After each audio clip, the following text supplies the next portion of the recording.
do të thotë të gjitha qëndrimet e dy krerëve të shtetit, pra edhe të Shqipërisë edhe të Kosovës, janë të dakorduara paraprakisht.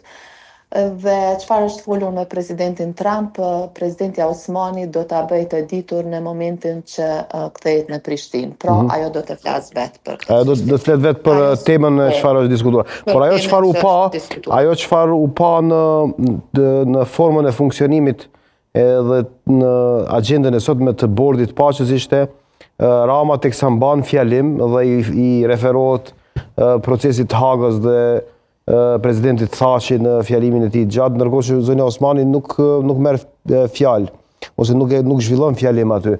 Edhe zonja Osmani ka qenë e parapar, do thotë që të ketë fjalën e vet aty, siç kanë qenë të parapar edhe 15 përfaqësues të tjerë të shteteve, mirë po ajo çfarë ka ndodhur është se shumica e atyre që e morën fjalën e kanë zgjatur. E zgjatën tepër shumë dhe pastaj presidenti Trump kishte një vizitë në një shtet tjetër dhe duhej të largohej dhe të mbyllej takimi. Kjo ishte arsyeja e vetme, mirë po nuk ka munguar. A është shqetësi ose a është problem të nxjerrim sipërfaqe pjesë nga fjalimi çfarë ka patur të thotë zonja Osmani, kështu ndonjë detaj të veçantë, jo në përgjithësi?